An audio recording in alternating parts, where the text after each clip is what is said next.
Both of you other nations are going to be serpents in that kingdom. But that's going on. Which will not hearken to the voice of charmers, charming never so wisely. And we're the charmers, we're the ones that's charming and never so wisely. Okay? And the most white people that come up and we tell them their judgment, they walk down the block straight away because they're guilty. They feel that guilt. Yeah. So they won't get that from me, don't worry. Alright, but you're probably more honest. I don't even know who you are, who your ancestors were. Go back to Genesis 25. Because we're going into the serpent. Yeah. This whole serpent. Basically, the serpent, you read about the serpent that beguiled Eve. Yeah. That serpent wasn't an actual snake, obviously. The serpent was a man, or the wicked, right? Because you had different nations back during the time of Adam and Eve. Yeah. It wasn't just Adam and Eve. They took an apple and there was a serpent pulled around a branch, spoke to her. No, it was a man. Metaphoric expression for a man that was of the wicked. Yeah. And seduced her into a foreign philosophy. And she followed that and seduced her husband to it, and that's how the fall of man came. Yeah. Okay? Go back to Genesis, wherever he was at. Esau was a cunning hunter. Genesis chapter 25 verse 27. And the boys grew, and Esau was a cunning hunter, and man of the field. Esau, are you familiar with Esau and Jacob? So you're Esau. Yeah. Or Esau. Now you're familiar with the Hebrew Israelites. Oh, you took them with you. I've come across, a bit of it. I was reading about Israelites first in Christ. I was reading about Israelites united in Christ. Oh, those guys, the ones that wear purple. Yeah. What's the difference between them? So they don't believe in the Lord because they can't. Because those guys pretty much, we believe them to be the scribes and the Pharisees. Yeah. They're all about the law, keeping the law. Yeah. They try to put that burden on people about the law, when it's practically impossible to keep the law perfectly. Yeah. They're hypocrites. They don't, because they preach the law, but they don't really keep the law themselves. Would I be correct in thinking Genesis, they see Genesis as literally word of God? They see like Genesis as the word of God. Noah dark and all that. I don't know what you mean by that. So, whereas you see Genesis as a metaphor and sort of there were different nations, would Israelites united in Christ see Genesis as being word for word, literal word of God? Did they teach that? Would they teach that? I don't know. No. It's just that they're more solely based on keeping the law, and we're more about keep the law, but it's mainly about faith. Yeah. That's the only difference, really. There's other differences, but that's really one of the main differences between us and them. Yeah. But anyway, reading on, you know that you're Esau. Yeah. Okay, and we're Jacob. Yeah. Okay, yeah, the name of the Most High. Well, if you mix race then, you are white. Well, there's no such thing as, the Bible doesn't mention anything about mixed race. You are what your father is. You follow the lineage of your forefathers. Anyway, boy, read that part. Genesis chapter 25 verse 27. And the boys grew, and Esau was a cunning hunter, a man of the field. Now we looked at the word cunning, and really, when you look at the word serpent, it means a creature, an emblem of cunning and wisdom. So Esau was that serpent, that cunning serpent. He was the devil and Satan. Right? But Isaac, his father, didn't know that. Otherwise, Isaac would have killed him straight away. If he knew that his son Esau was going to be the wicked, the murderer of his brother Abel or Jacob. Because Esau was Cain in the reincarnation. The spirits come back. Spirits do not die. If the body dies, the spirit goes to the Most High and come back. Disciples. Right? Spirits do not feel pain or die. They come back. Okay. So Esau was a cunning hunter, a man of the field. Get Matthew 13, verse 38. Right. Listen.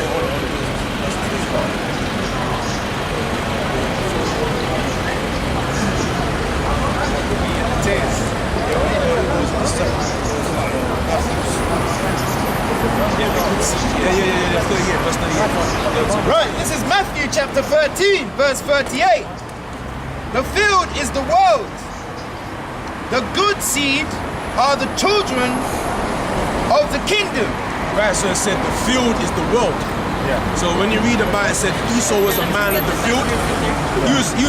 Not only was he a man of the field, he likes to do that mountain stuff. He's an expert hunter. Outdoorsy. He's an outdoors kind of guy.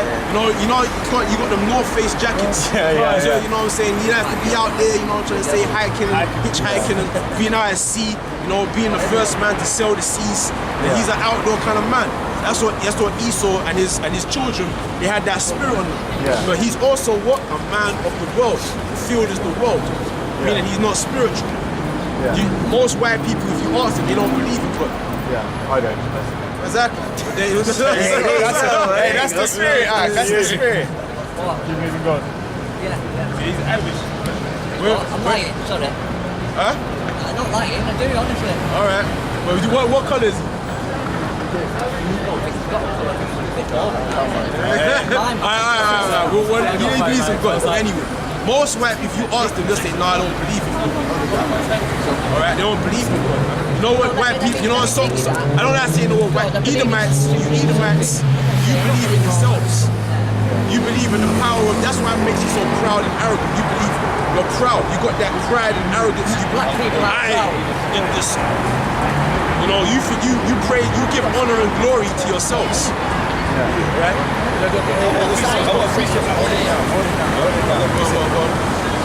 Proverbs chapter 16 verse 5. Everyone that is proud in the heart is an abomination to the Lord. So you're on the board, that's why the Lord hates you. Give me Malachi or Seven deadly sins. That's what I think as well, isn't it? the scripture says, the proud, read that again. Proverbs 16 verse 5. Everyone that is a proud in the heart is an abomination to the Lord. Right, everyone that's proud, and Esau's, I see all the time because I work in central London, and there's racism, heavy racism. Because I work for Deliverance, I work for Uber, and I'm about to work for Stewart, and I know the racism of people out there. They look down on blacks, I know, and a lot of black people out there are sellouts. They're sellouts. Don't they do the same? Are they not you? If you don't mind, I'm speaking. If you don't mind. Kind of history of Yeah, I know, but look at black history as well.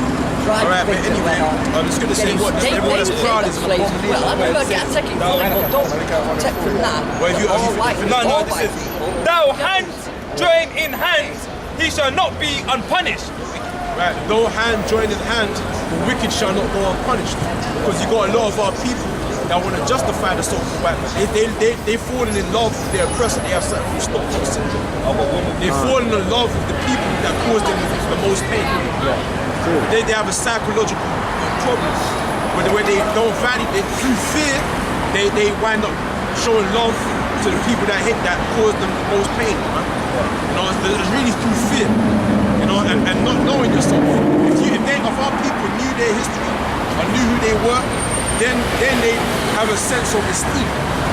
They have a sense of self-worth. Because if you're constantly being told by another people that hate you, your own history, naturally if you're being another people that have enslaved you, calling you blacks, naturally you're gonna feel negative about yourself.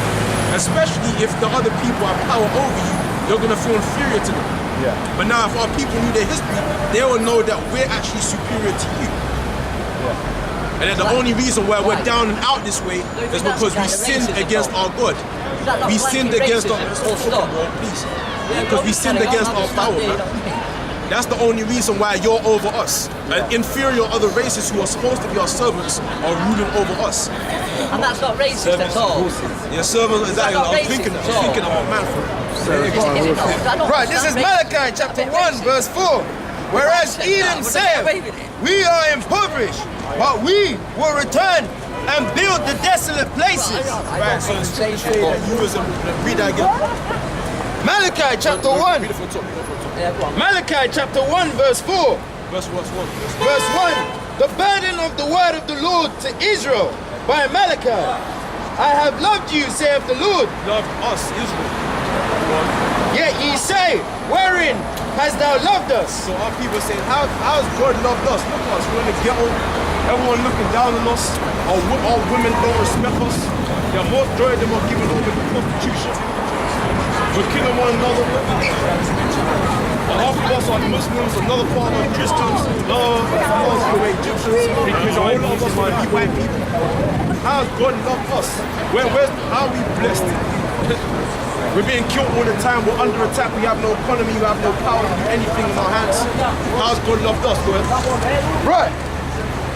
Was not Esau Jacob's brother, saith the Lord? Hell yeah, Lord. Yet I loved Jacob, and I hated Esau, and laid his mountains and his heritage waste for the dragons of the wilderness. Why did it say that God hated Esau? Why did it say that the Lord hated Esau? Because Esau would be the one to eventually play the part of the wicked. He would be the wicked. He would be the one. So what's the message then, in short? What's the message then? Because I just get on Revelations 2 verse 5. It doesn't make me particularly angry because years ago. Yeah, I know what you're saying. Yeah, This was definitely. exactly what our Give me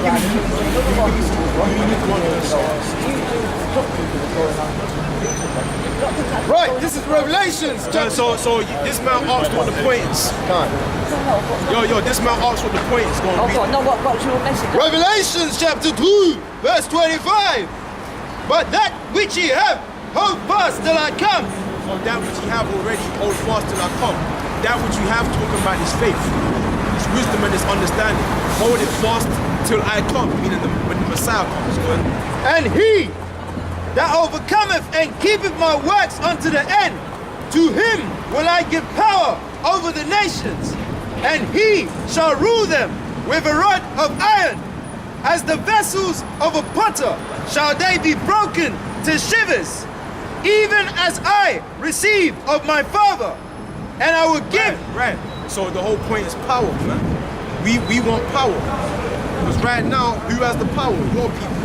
But there's going to be a translation of power. Your power given unto us. And we're gonna, the scripture says we're gonna rule over the nations. That's what we want. We want basically, because this earth was made for us. By us and for us. So it's only right that we take back our possessions. Right. And our possessions include you other nations. Your women, your sons, your cattle, everything that you have, everything that exists really belongs to What us. about the other Right. people who were deceived by Esau, like They're gonna be slaves too, because they had their dibs in on us too. They had their chance of gaining in on us too. All of them. All nations, the Arabs, the East Indians, the Koreans, they all of them, exactly. They all had a chance. Read that. Luke chapter 1 verse 68. Blessed be the Lord God of Israel, for he hath visited and redeemed his people. Now yo, listen to this. So read it again. Luke chapter 1 verse 68. Blessed be the Lord God of Israel. Lord God of who? Is Nah, this is the New Testament. Because people turn around, no, God loves everybody. That was the Old Testament. But wait a minute, it said the Lord God of who?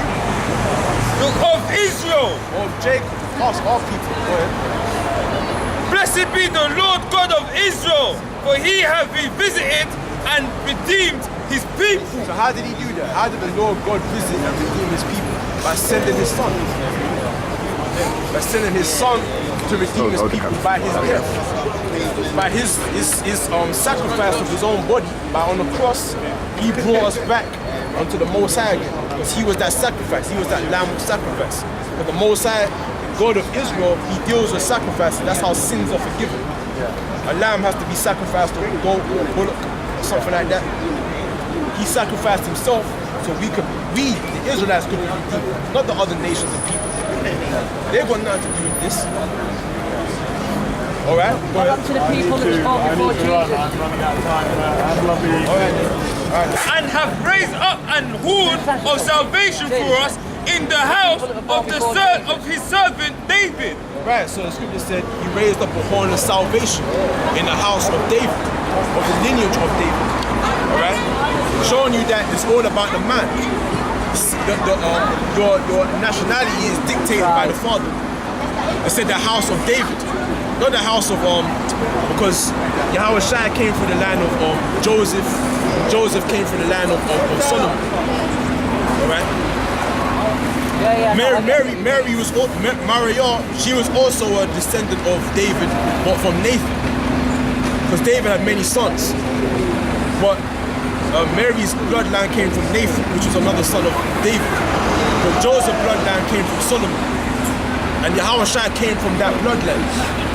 All right, so it's all about the fathers, seed of the fathers. So the Jesus thing, you know the people that lived before Jesus, what do they sinned and they was bad? Do they get the same deal that people born after Jesus get? Like people after Jesus kind of saved sins but don't damn you like they used to. So the people that was born before that, they I don't really understand. Damned.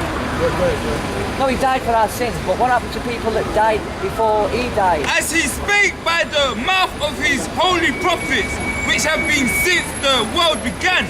So as I showed you, in the beginning there were prophets, man. There were prophets back then during the time of Adam and Eve. How do you think the word came to Adam? Through prophets, man. There were prophets even back then, since the world began. Anyway, didn't they? All right? So there were men speaking in the word of Yahweh back then.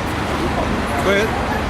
That we should be saved from our enemies and from the hand of all that hate us. Are you hearing that? And that we should be saved from our enemies and from the hand from the hand of all that hate us.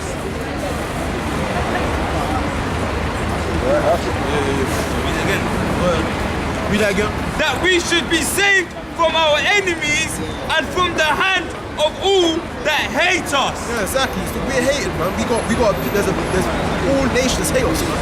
That's right. They all look down on us. Look, there's no hope for these niggas, man. Look at what they're doing to themselves. Their women don't respect their women up. What's wrong? Are they crazy? Look, their women are showing their asses on television, booty clapping and that. We would never let our women do something like that. What, these niggas crazy? Look at what they're doing on the television, holding up guns and bandanas on their head. Yeah, kill blacks, kill blacks. You niggas must be crazy. There's no hope for them. There must be some savage, man. They're crazy. You know, we're better than them. These other nations, they hate us, man. They don't realize that there's bad vibrations and spirits upon us sent from the Most High for our sins, man. They don't realize that we're in a lower state because of our sins. So these other nations think that they have a rightful place to look down on us and to magnify themselves over us, man. Alright? Yeah, go on. Wait, where's you? They hate us too. Verse Luke 1, verse 72. To perform the mercy promised to our fathers and to remember his holy covenant, the oath which he sware to our father Abraham, that he would grant unto us that we would be delivered out of the hand of our enemies, might serve him without fear in holiness and righteousness before him all the days of our life. That's what I'm talking about. That's what I'm talking about. Read that again, man. Read it again. Okay. Luke Luke chapter 1, verse 72. To perform mercy, promise to our fathers, and to remember his holy covenant, the oath which he swore to our father Abraham. Are you listening? The oath that he swore. He swore to our fathers, man. So that's what we're looking for. That's why we're so strong, man. And the majority of our people are sold out, and basically they've been defeated, man. Their spirit has been defeated by the white man's economy, man. Our spirit hasn't been defeated because we're hoping on this right here. The mercy that the Most High promised to our fathers, man. That's what they're shouting.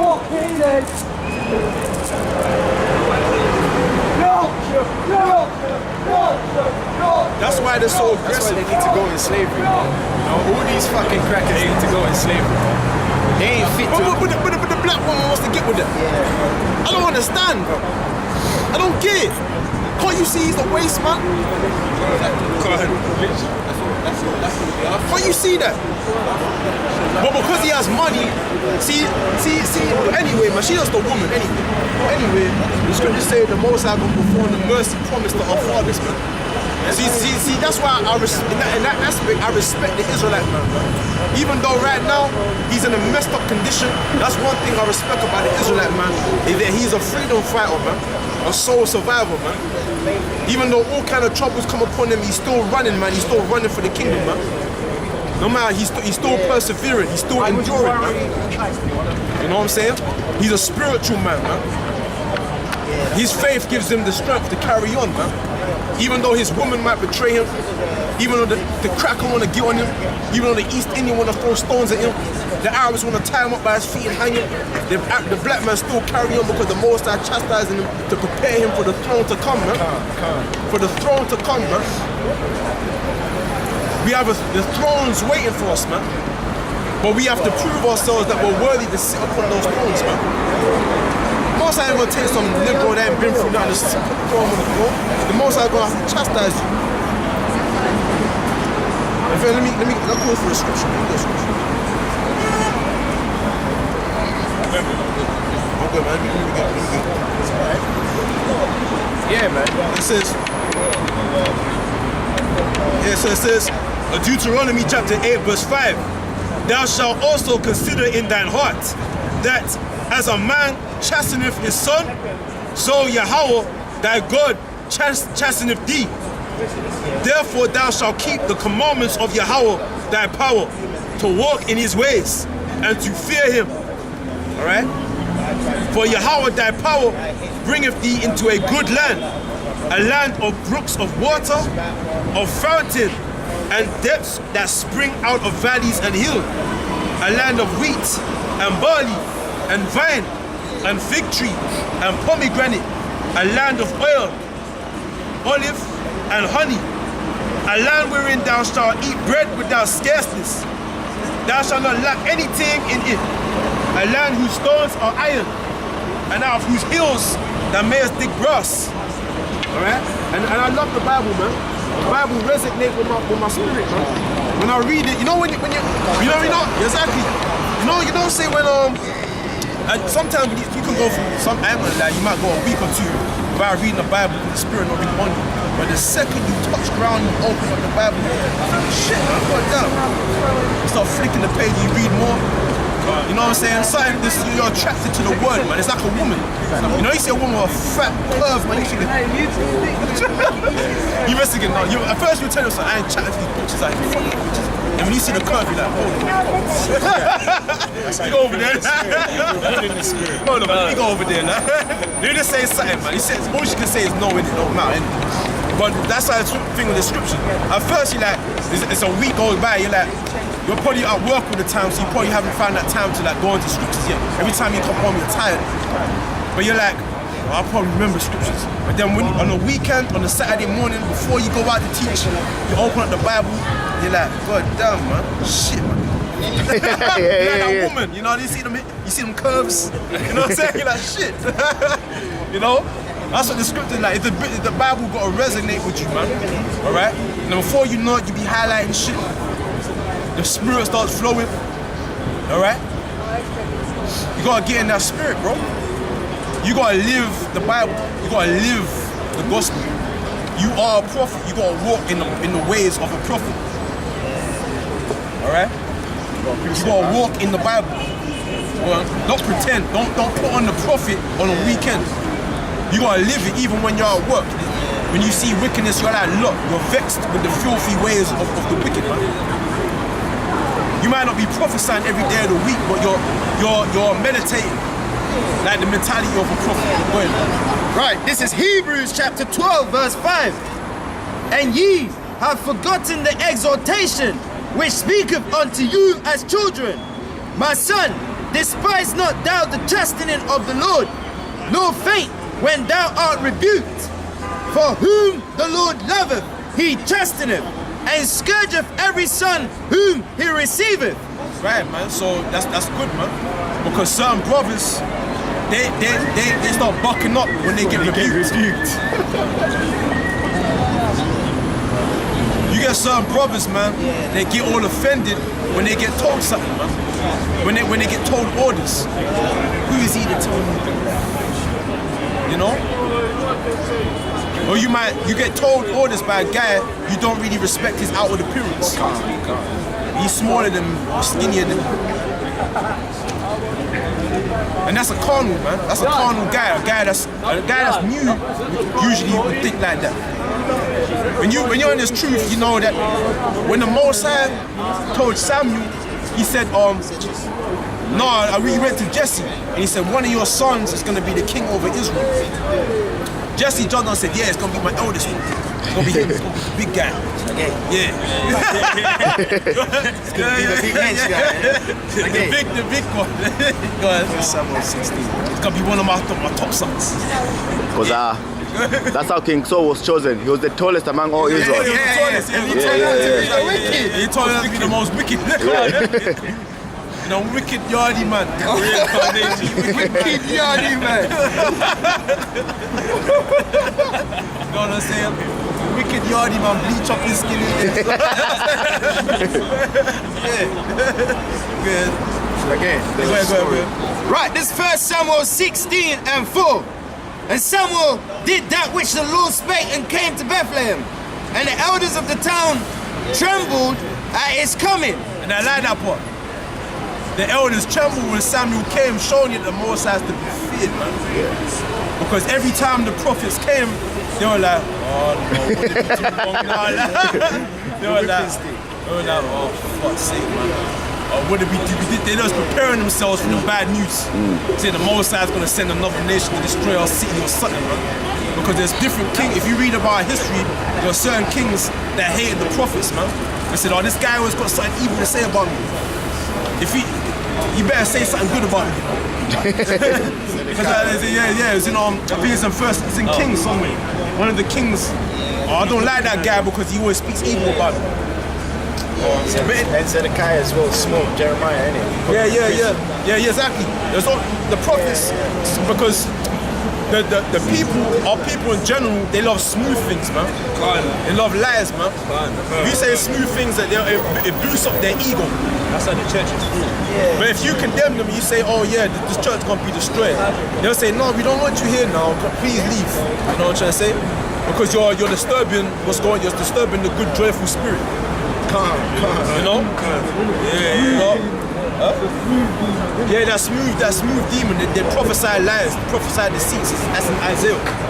You understand? So the scriptures say that when Samuel came, all the elders trembled. Because they all knew, say that Samuel was a prophet. Okay? And he wasn't a punk, he wasn't the scripture. He cut upon one of the kings of the Amalekites, man. Because they didn't Saul didn't kill him. And Samuel picked up the sword and sliced him, man. So the prophets, they weren't no punks, man. They were men. They were real men. Here, go on. 1 Samuel 15 and 33. And Samuel said, as thy sword have made women childless, so shall thy mother be childless among women. And Samuel hewed Agag in pieces before the Lord in Gilgal. God damn, so he picked up a weapon. Boom! Boom! Boom! You know what I'm saying? Right in front of the congregation. So the prophets, they were men, man. Okay? Because you have to be a man to be a man of the Lord, man. You're not a man for your woman or a man of the world. You're a man of Yahweh, man.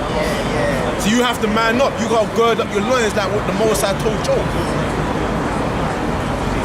Go ahead, man. And that's why I said in Malachi, I said the burden of the word of the Lord. So it's a burden, man. To be a man of the Lord is to carry that burden, man. To walk with a burden. So you had an austere nature. You had to be austere. When it said that I fear thee because you are an austere man, you have to be of an austere nature. If you see a man who's joyful and people love him and he called himself a prophet, you ain't gonna watch that guy, man, because he's most likely not a man of the Lord. He's probably one of those false prophets. Alright? And most of the prophets, they probably didn't have no wife, because no woman want a man that's constantly miserable, man. you have to be solo, soldier. Yeah, pretty much. So it's a tripping, it's a troublesome life. No. Okay. Go ahead. Right, this is 1 Samuel 16:4. And the elders of the town trembled at his coming and said, comest thou peaceably? Comest thou peaceably, you know? Go on. And he said, peaceably, I come to sacrifice unto the Lord Yahweh. So all the people like, phew. You know, the people like, whoa, shit, man. At least we can go another few years of peace. You know what I'm saying? No other nation's gonna come to kill us and our children. You know what I'm saying? Because when Samuel tells you something bad, you're thinking, oh shit, man. You know? Go ahead, man. Go ahead, man. Right, this is verse 10, I'll jump down to the point here. That's a good thing. And Jesse made 7 of his sons to pass before Samuel, and Samuel said unto Jesse, Yeah, exactly. He didn't even bring out David. David was in the field somewhere. He didn't even consider. So Jesse was thinking carnal. Yeah. Bring my son. Bring my biggest first. Line them up. You know, that's the smallest. Ran for the son and said, "Yeah, you gonna pick the biggest one." Go on. right, and Jesse made 7 of his sons to pass before Samuel, and Samuel said unto Jesse, the Lord have not chosen these. Right. So Samuel said, "No, the Lord isn't dealing with none of these." And Jesse was like, "What? What? Now who?" And then it probably came to him. It's got to be David. Then it's got to be David.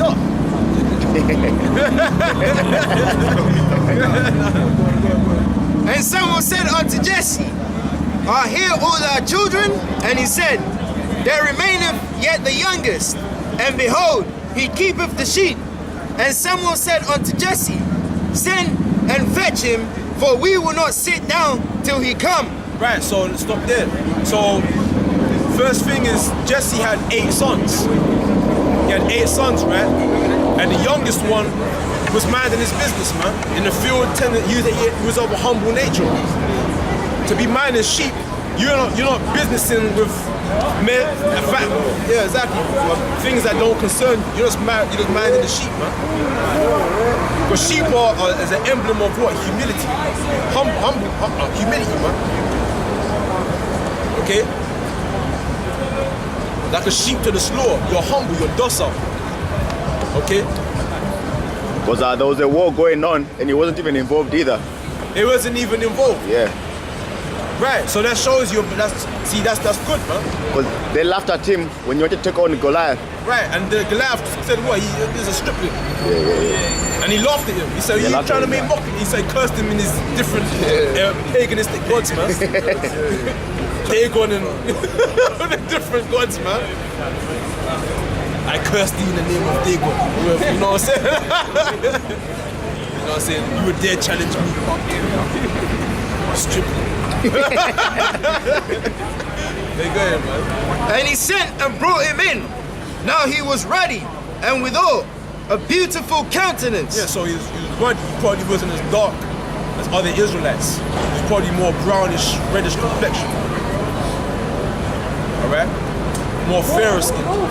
Because his grandmother was an Ammonite. So what's the Ruth? Moabite. Moabite, excuse me. It's not corrected. So David's complexion might have been more fairer because of that. Alright? His hair might have been a bit more like nicey or straight or a little bit, I don't know. Right? Could have been me. Like, joke. No, I'm gonna say that. Go. And withal a beautiful countenance and goodly to look to. Yeah, so he was handsome. He was a handsome guy. Alright? Go ahead. And the Lord said, arise, anoint him, for this is he. Alright, so the one that, in fact, there's scriptures on that. Give me there's my proper file. I don't know that's, I know it's located. Yeah, so it goes to show you the Lord ain't always looking for the biggest, baddest Israelite. You know, because then he can't show his power. Because if you're mighty already, then what glory is in it for him? You know, he's always gonna take the least of the flock, man, to exalt his name. And that's what the Lord is going to do in this time, you know? Because the so-called white man feels like he's got everything on lockdown. But, you know, the Lord is getting ready to raise up his men, man. Right. Right. This is Sirach, Ecclesiasticus, chapter 11, verse 1. And it says, wisdom lifteth up the head of him that is of low degree, and maketh him to sit among great men.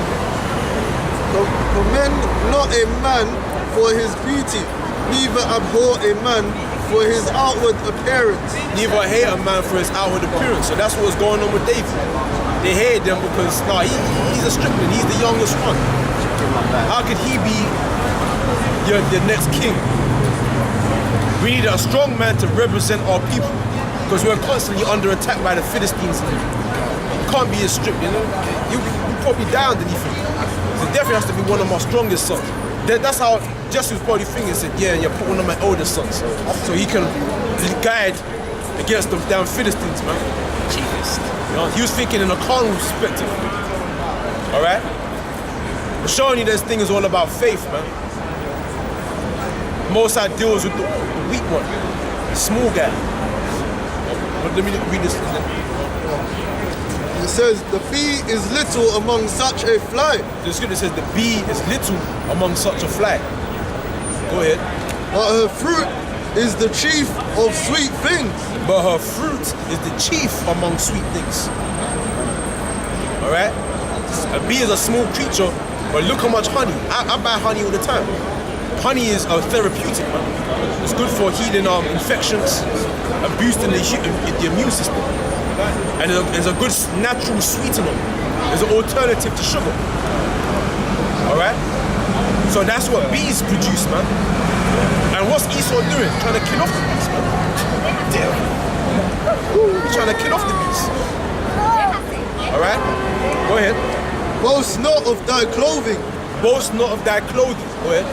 And raiment, and exalt not thyself in the day of honor. And exalt not yourself in the day of honor. Most men want to receive that honor, so they jump up there quick. No, hang back and wait for somebody to bring you to the table. You always gotta hold back that pride, man. Always hold it back. Certain guys, they just can't hold back that. They want to get that glory spot. Hold it back, man. So when you do receive that honor, it's well deserved, man. Go ahead. For the works of the Lord are wonderful, and his works among men are hidden. And his works among men are hidden. Go ahead. Many kings have sat down upon the ground. Many kings have sat upon the ground. Go ahead. And one that was never thought of have worn the crown. And one that was never thought of have worn the crown, man. David. They never thought that it would be him. The little guy in the back. Skinny, you know. You know what I'm saying? Young, good looking, you know, fair complexion, because even among, when you go to like West Africa, the dark skinned ones called the light skinned ones Oyibo, meaning that they're weaker. So he said he was ruddy. So the other Israelites might look down at David and think, oh, he's light, he's Oyibo. He's the Oyibo. Oyibo in Hebrew. No. You know? Oh, yeah. Yeah, you're going into slavery about all this. You're going into slavery. No. Yeah. You will be. He said, I won't be a slave. I won't be a slave. We'll see. That's that pride. They make the best slave though, ain't they? They make the best slave. Them devils, man. Don't worry, man. Esau's a good construction worker. Conway is going to be in the kingdom. We're going to have them highway maintenance. Mick George. You know? We're going to have all them construction companies in the kingdom, man. Don't worry. Esau's going to be the main guy in that labor force.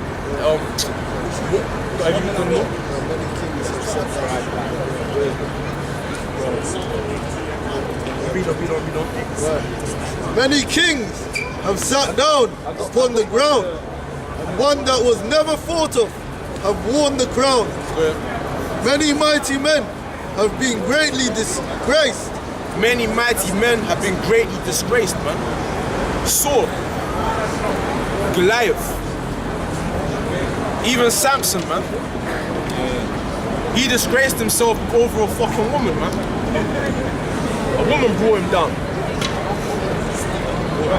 What other great men in the Bible were brought down? There's many other great men that were high up in position that were brought down, man. Alright? Many kings. That Manasseh of the king of Israel, he was into all the idolatry and witchcraft, okay, and sorcerers and witches, and he brought the nation of Israel, all right, to idolatry, man. There was many wicked kings among Israel, all right, that were prideful, man. Pride has brought many great men down, man. Their pride. The scriptures say a man's pride bringeth him low. That's in the book of Proverbs. Pride, man, that's a demon, man. And it can dishonor a man. It can disgrace him and make him look inferior to another man. Go ahead, man. And the honorable delivered into other men's hands. And the honorable delivered into other men's hands. Go ahead. Lay not before thou hast examined the truth. That's pretty much that, but let's go back to King David. David. Right, I think that's it on that, yeah. He anointed him, innit? But there was a part where it says, look not upon his outward appearance. Oh, is it? Yeah, I think you skipped that sort of stuff. Yes, to continue on. And he sent and brought him in. Now he was ruddy and with all a beautiful countenance. No, I think it was after that. Or it's from Jesse.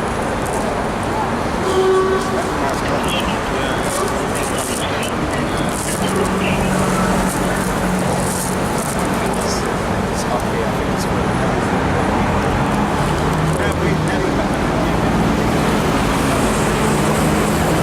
Psalm 17, 16 and 7. 1 Samuel 16 and 7. verse 7. 16 verse 7. Yeah. Okay. But the Lord said unto Samuel, look not on his countenance, or on the height of his stature, because I have refused him. For the Lord seeth not as man seeth. For man looketh on the outward appearance, but the Lord looketh on the heart. And I know my people, man. My people, they judge on outward appearance. They look and say, nah, man, you're a youth, man. Nah, man, you can't listen to you, man. You're a youth, brother.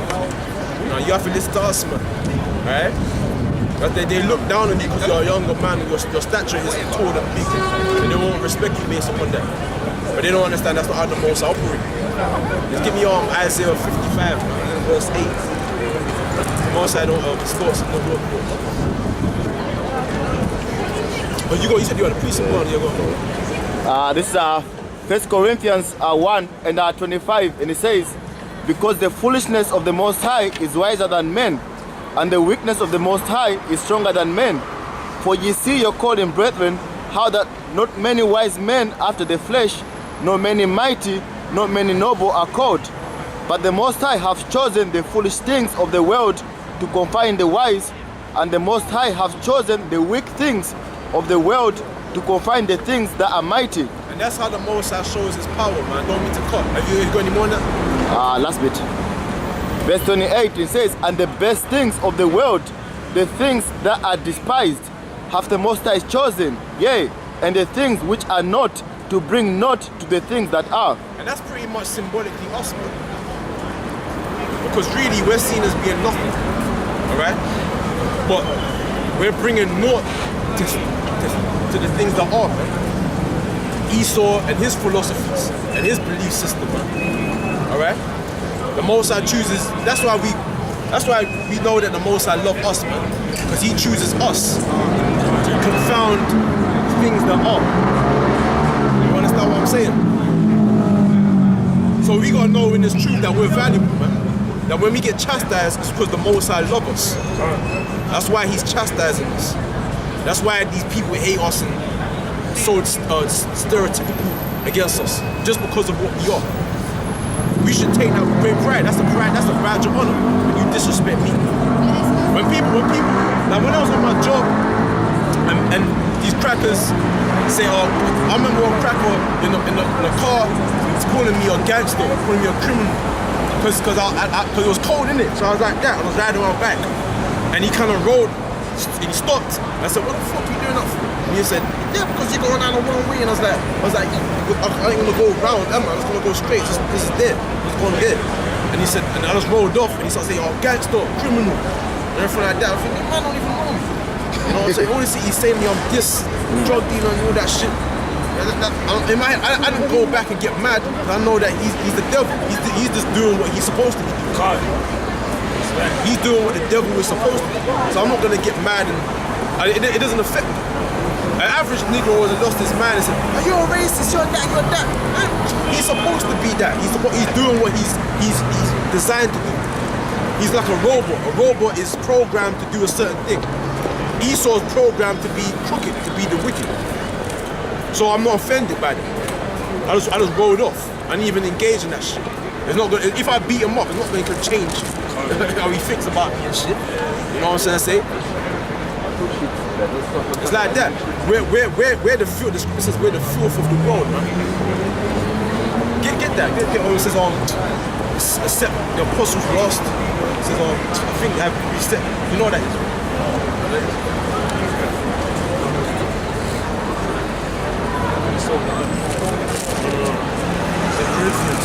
Yeah, 1 Corinthians chapter 4, verse 9.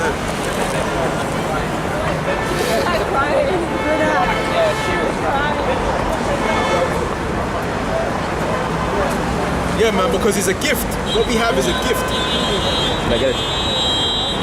So good. 1 Corinthians 4, verse 9. Because what we have is a gift, man. A gift that the Most High hasn't given to all our people, man. Alright? So we see what they don't see. And that's why you see a majority of our people, they're drowning in their corruptions, man. In their foolishness.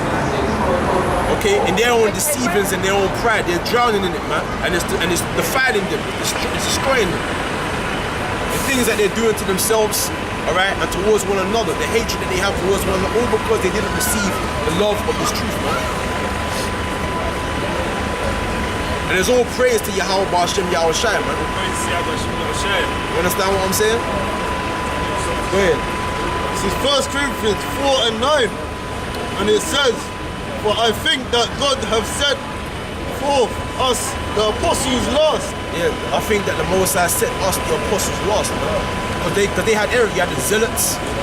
Because the zealots back then, they were fighting against Roman authority. They didn't like the idea that they were paying taxes to the Roman Empire. They didn't like that they were under tributary. So naturally you had they were basically like the ancient form of the Black Panthers, pretty much. They were against Roman oppression. Because back then, we wasn't flowing in wealth back then. We was a province, we was pretty much a province in the Roman Empire. We was paying taxes. So we was pretty much in the ghetto back then. You had harlots back there, prostitution back there. Alright? It wasn't like the days of King Solomon where we were sovereign over ourselves, ruling over other nations. No, we was part of another man's empire, man.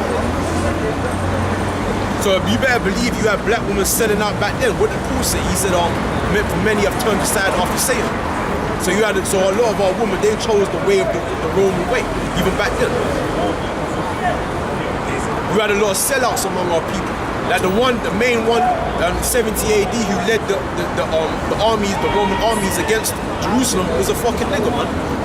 The general, there was actually a nigger that led the Roman army to destroy Jerusalem, man. So you had sellouts among our people back then. Alright? Read on, man. As it were appointed to death. Oh yeah, so I set the apostles last because in this modern day of time, we've tried everything, man. We've tried everything to try and make ourselves separate and have our own sovereignty, our own ecosystem, our own economy, man. We tried Black Wall Street. We had our own restaurants, cinemas, our own theaters, post offices, our own grocery stores. We we had it was all to ourselves. And a lot of our people don't even know about that, you know. I had to actually tell one Ghanaian guy, and he was a lot older than me, and he didn't even know about it. I told him, and he researched it, and he found it was true. There was an actual black Muslim down there in Oklahoma, USA. So we had, once upon a time, the black man was actually in his right state of mind, and he had, you know what I'm saying, he put together his psychology in his right state of mind to found his own little foundation, man.